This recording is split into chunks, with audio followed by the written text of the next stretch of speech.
Halo, assalamualaikum. Ketemu lagi kita ketemu dengan saya sendiri. Hari ini aku ditemani sama Onecang. Hai. Nama aku Dia, panggil aja Dia boleh. Dia Ambar kepanjangannya. Dia Ambar. Follow ya Instagram aku di sini. Jangan diblokir, di report aja Instagram. Biar hilang. Nah Mbak, dia ini selebgram di Jepang. Jadi kalau kalian mau endorse, silakan hubungi di bawah ini 24 ya. jam. Mbak dia ini hobinya apa sih? Hobinya membaca. Membaca masa depan. Iya, membaca chat-chat yang nggak penting kayak.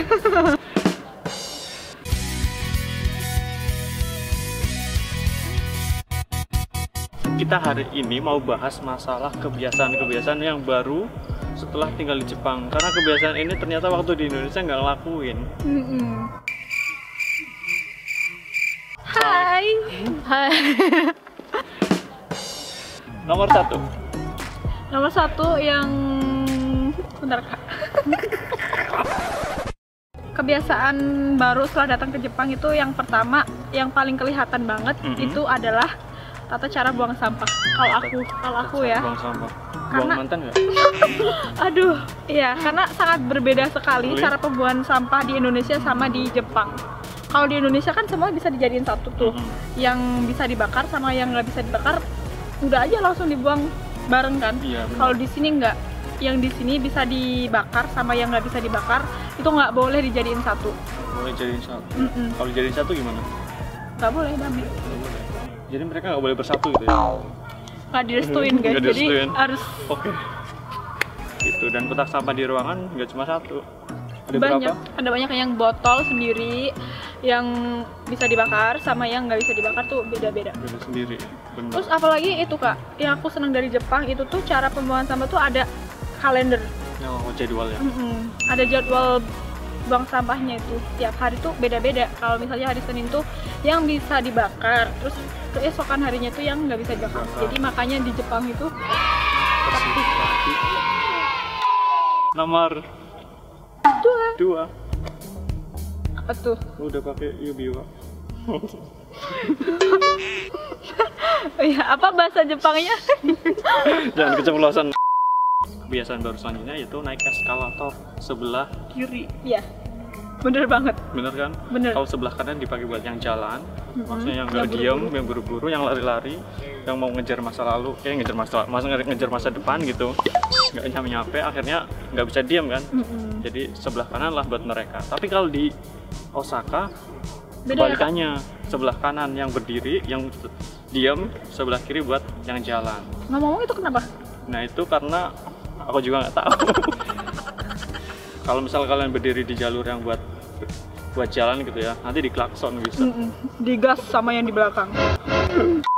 Yang ketiga, mandi sehari sekali. Mereka tuh mandi cuman mau pas tidur doang. Jadi pas mau tidur dia udah dalam keadaan bersih, dan bangun juga dia merasa udah dalam keadaan bersih kan. Nah gitu. Dan air ofurnya, air hangatnya itu dipakai sekeluarga, ganti-gantian. Oh, iya? Jadi misal bapaknya dulu, emaknya dulu, anaknya dulu gitu. Jadi berurutan. Jadi airnya itu nggak langsung dibuang satu orang. Oh, jadi gitu, sangat enggak. mengirit. Itu Mengirit. mengirit banget gitu ya. Dan airnya biasanya dipakai buat nyuci potong misal. Yang keempat apa ya? Banyak nyimpan uang receh. Oh, pantas dari tadi kamu receh terus. Iya ya, karena nominalnya di Jepang itu yang paling kecil itu tuh receh. Gimana sih Kak? Iya receh. Ya Iya, 1 yen. 1 yen itu koin. Koin. 100 yen itu juga koin. Sampai uang 50.000 di Indonesia misal 500 yen di sini tuh pakainya uang koin gitu. Jadi walaupun sebenarnya harga barang 1 yen itu yang nggak ada juga. Nggak ada, tapi buat kembalian. Kan di sini pakai pajak ya. Jadi harganya emang nggak pas 100, 200, 300. Misal belakangnya ada 1 yen, misal harganya 2.131 yen. bener gitu. Ribet ya. Selanjutnya yang ke-5. 5. Aku di sini nggak pernah beli gas. Iya bener-bener nggak nenteng gas LPG. Gotong-gotong gas LPG 3 kilo ataupun Tapi 50 ngomong kilo. itu dari mana ya Kak gasnya? gasnya. Jadi itu ada petugas khusus yang emang mungkin tiap hari, mungkin tiap minggu dia ngecek gitu. Gasnya jadi dianterin, mereka yang masang sendiri. Jadi gasnya itu modelnya kayak tagihan listrik, tiap bulan bayar segitu gitu ya. Bayar gas, air, sama listrik itu tuh sama-sama dikombini. Gitu. Tinggal aja tagihannya itu dikasihkan ke mbak-mbak kasirnya.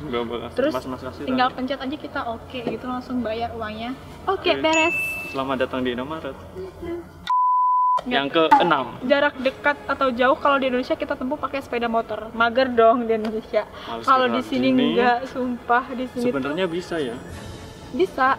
Kalau beli motornya. Motor bebek angsa. Asal Iya, jadi pokoknya seberapa pun jauh di sini tuh kita tempuh dengan naik sepeda. Kalau nggak jalan kaki. Dan kendaraan umum yang paling dipakai, yang adalah sering kereta. dipakai kereta. Naik taksi itu barang mewah. Iya, hanya orang-orang hedong yang menggunakan taksi di situ. Per kiloan ini berapa sih, Kak? Enggak, baru buka pintu udah langsung 700 yen. Oh iya. Baru duduk tuh udah 700 yen. Di sini nggak ada Gojek. Itu. Tapi kayak aplikasi Gojek bisa dipakai loh. Tapi yang datang nggak tahu Gojek mana. Kayaknya tapi ada Uber kan, Kak, di Tokyo tuh. Uber bisa dipakai. Keretanya pun di sini praktis sekali. Apa maksudnya? Apa ya? Nyambung. Hah? Terintegrasi. Di setiap desa tuh di sini kayak ada Eki station gitu loh. Jadi kita mau kemana-mana tuh aksesnya mudah itu di Jepang. Benar banget. Yang ke-7, makan pakai sumpit. Karena di Indonesia mau makan mie juga itu pakai garpu kan. Tapi kalau di sini tuh makan pakai sumpit. Dan gak ada garpu biasanya. Dan gak ada. Kalau biasanya di restoran-restoran itu disedianya sumpit. Kalau kita nggak minta sendok ataupun garpu, kita nggak bakal dikasih. Dan aku baru bisa pakai sumpit setelah di Jepang. Dan aku nggak bisa pakai sumpit. Oh, nggak bisa. Tapi nggak bisanya nggak cuma makan pakai nasi. Makan nasi pakai sumpit nggak bisa aku. Tapi kalau yang lain bisa. Oh. Soalnya lama banget gitu makan pakai sumpit tuh kalau nasi. Nggak suka yang lama-lama soalnya. Kalau makan aja. Kalau makan hati gimana? Aduh, tiap hari itu tuh. Yang ke-8, cebok pakai tisu. Jorok, tapi beneran ada. Ada. Beneran ada di Jepang tuh. Emang semuanya ya?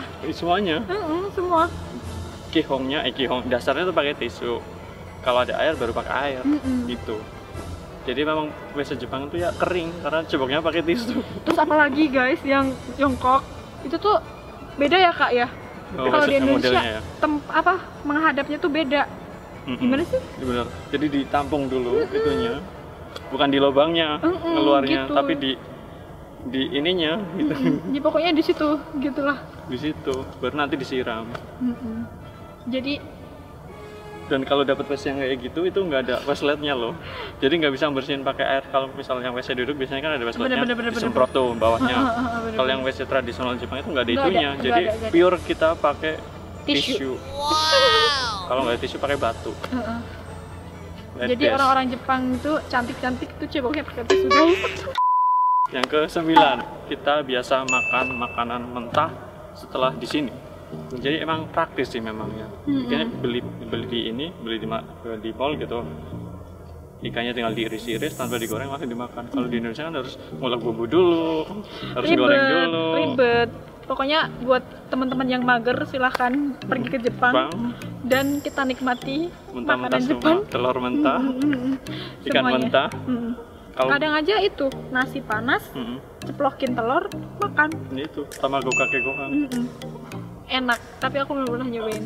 Yakin enak? Enggak. Kalau enggak itu amis. Kalau misalnya daging bakar juga paling manggangnya cuma berapa menit, nggak nyampe 1 menit ya udah. Tapi enak tuh guys. Yang ke-10, okay.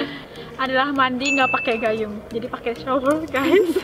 Di sini nggak ada ember. Di sini nggak ada ember, nggak ada gayung. Pokoknya yang miskin ataupun kaya di sini nggak ada bedanya. Semuanya sama. Mandi pakai shower semua di sini orang Jepang tuh. Makanya orang Jepang tuh kaya semua ya. Berarti standar kaya di Indonesia adalah mandi pakai shower. Yang ke-11, kita harus bisa makan mie dan mengeluarkan suara. kenapa harus dikeluarin bunyinya, itu kan berisik tuh. Kalau di negara kita di plus 62 itu nggak sopan gitu, makan berisik amat. Kalau di sini adalah sebagai ungkapan rasa Enak. gitu. Padahal ya biasa aja. Ya, pokoknya enak, menghargai lah. Jangan putus ya guys, ini nggak boleh putus. Boleh sih Kalau udah nggak sayang. udah, kalau nggak sayang mending aja putus. Yang ke-12, Nggak boleh berisik di sini. Jadi kalau muter musik di tempat umum aja kita harus paling pelan. pakai headset. Jadi buat yang biasanya muter musik pakai speaker yang bener-bener keras sampai tetangga aja kedengeran, itu jangan datang ke Jepang. Jangan datang ke Karena Jepang. kalian nggak bisa hidup di sini. Bahaya pokoknya. Bahaya. Nanti Nggak ada. malah datang polisi ke sini, ke rumah. Pernah nggak? Enggak, tetanggaku antri ya? Indonesia semua. Oh, orang Indonesia. Jadi kalau hajatan juga nggak bisa nanggap organ gitu. Kalau di sini nggak ada orang hajatan, nggak ada yang itu, yang nggak ada dangdutan, Iwak peye nggak laku. cendol dawet. Pamer bojo. Aduh. Kartoyono. Beda janji. Mungkin cebetas sih. Aduh. Yang ke-13, selanjutnya kalau kita ketemu orang, kita bukan salaman. Tapi Kayaknya aku belum pernah salaman loh sama orang Jepang, kecuali mereka yang udah pergi ke luar negeri itu. yang mau interaksi sama orang ketemu asing. salaman, cuma kalau belum ya gini doang. Jadi di sini nggak ada salam sayang atau gimana gitu. Apalagi salam Pancasila gitu, nggak ada di sini. Nggak ada. Orang maksud. Terus ikonik Yang ke-14, Kalau kita makan di restoran, bekas makanan kita diberesin sendiri. Kayak yang tadi aku bilang, sampah-sampah itu tadi. Jadi kita harus kayak misalnya kita habis makan itu dibedain, dibuang sendiri sampahnya. bener, Terus piring-piringnya juga dibalikin sendiri. Kalau di Indonesia kan sono mama kan, maksudnya dibiarin gitu dibiarin aja. gitu aja. Terus kita Udah- tinggal pulang terus gitu. Kalau di Udah sini nggak. dipakai, dibiarin gitu. Dibiarin Apa itu? guys. Pernah booming juga itu kan. Oh ya? Masalah itu beberapa warga dari negara dari mana entah gitu makan di sini, nggak taunya setelah selesai nggak diberesin. Itu agak mencoreng nama baik keluarga. Nama keluarga sih. Yang ke-15, Orang-orang Jepang tuh selalu tertib gitu loh. Apalagi dia tuh soal ngantri. ngantri bener. Itu tuh Jepang tuh nomor 1 kalau soal antri itu. Kayak upacara bendera hari Senin. Kalau lihat orang Jepang antri buat masuk ke gerbong kereta, beneran kayak upacara antri. Bener. Cuma nggak ada pembinanya aja. Belum Beli tisu aja ngantri. nyantri ya sekarang Ya, ya. lagi Udah corona. stop, jangan bahas corona. Nggak, yang lagi corona itu kan kita istilahnya butuh masker, butuh toilet paper. Nah itu orang Jepang walaupun mendesak juga mereka tetap ngantri, nggak rebutan sampai berantem. Oke, terima kasih udah nonton video ini dari awal sampai akhir. Makasih buat kalian yang udah buang-buang kuota. Tapi nggak apa-apa, kalau kontennya positif Ditonton. ditonton. 18 plus enggak? Kita 18 ke samping soalnya. Ke samping. Kebiasaan-kebiasaan baru yang ada di Jepang ini yang positif itu harus dibawa pulang ke Indonesia dan bisa berdampak ke minimal keluarga sendiri nanti waktu kita pulang ke Indonesia. Iya. Itu bagi yang udah punya keluarga. Yang belum punya keluarga, ayo nikah. Senang sih bisa tinggal di Jepang, ada kesempatan tinggal di sini tuh. Semoga bisa ketularan juga yang di plus 62. Ya aku berharapnya gitu, kayaknya nggak mungkin deh Kak. Tapi masalahnya kalau nanti kita pulang kita kembali lagi menyesuaikan dengan adat di situ gitu. Aduh, Itu iya, rusaknya di situ sebenarnya. Aduh, iya bener. Iya dah, oke. Terima kasih terima yang kasih udah dan- nonton. Selamat berbuka puasa. Bukan. Minal aidin wal faizin, mohon Dan maaf minal ya. faizin. Enggak. Oke. Pokoknya jangan lupa Oke, like, terima. komen, dan subscribe. Oke, terima IG-nya. kasih. Jangan lupa nih Follow ya. yang endorse langsung swipe up. Swipe up. Ke samping. Hai.